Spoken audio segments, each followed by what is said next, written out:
The cold came first, not as weather but as a feeling, a thin knife sliding under the skin while the town square in a small Midwestern city pretended everything was normal, cars passing, flags hanging, shop windows glowing with things meant for other lives.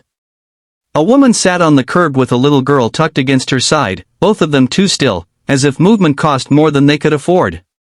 Down the street, a man watched from the shadow of a closed bakery, his hands deep in his jacket pockets, his breath slow, his chest heavy with a question he hadn't asked God in years but felt rising again now, the kind of question that makes you wonder what you would do if this were you, if you were standing there with nothing but a tired heart and a child who believed you had answers. Her name was Ruth, and the little girl was Hannah, and the city was somewhere between Ohio cornfields and a forgotten highway exit where people stopped only long enough to refuel.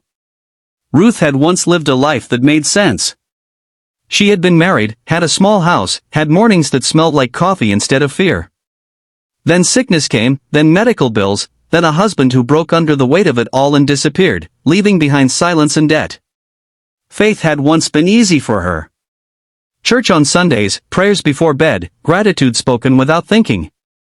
Now, sitting on cracked pavement with Hannah's hands wrapped tight in hers, Faith felt like something she had dropped along the way and couldn't find again. Hannah was 6, old enough to notice the way people looked at them and young enough to still expect miracles. She had asked her mother that morning, in a voice soft and confused, whether God had forgotten them. Ruth had not answered right away. She had looked at the sky instead, pale and empty, and wondered how many times a person could be tested before the test became something else entirely. If you were her, what would you say to a child who trusted you more than anything when you yourself were unsure? What would you do when hope felt irresponsible? Across the street stood Michael, a single father who had learned the sound of loss years earlier when his wife died in a highway accident that made the local news for exactly one day. Since then, it had been him and his son Jacob, a life held together by routine, faith rebuilt slowly through habit rather than feeling. Michael worked construction, woke before dawn, prayed even when the words felt dry. He knew the look on Ruth's face because he had seen it in the mirror once, back when grief had first hollowed him out. He had learned then that faith sometimes arrived not as comfort but as a demand. Michael noticed the paper bag by Ruth's feet, empty except for crumbs. He noticed the way Hannah leaned into her mother, seeking warmth and certainty. He noticed because he had trained himself to notice, because ignoring pain had once nearly destroyed him. Inside his jacket pocket was his last $40, meant for groceries until Friday. It was not much, not a solution, but it was something. The thought came quietly, not dramatic or holy, just simple and heavy. Faith without action was just noise.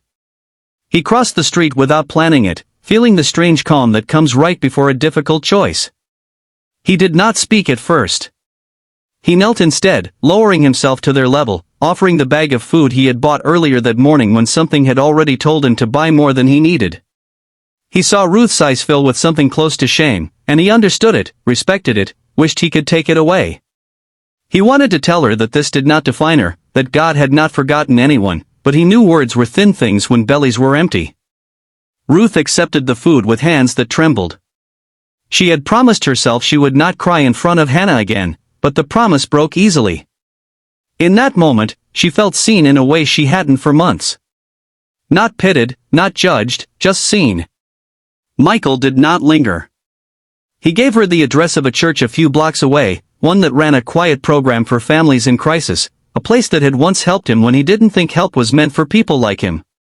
He walked away before gratitude could turn into something painful. That night, Michael sat at his small kitchen table with Jacob asleep in the next room. He prayed differently than usual, not asking for comfort or understanding, but for courage to keep noticing, to keep choosing action over fear.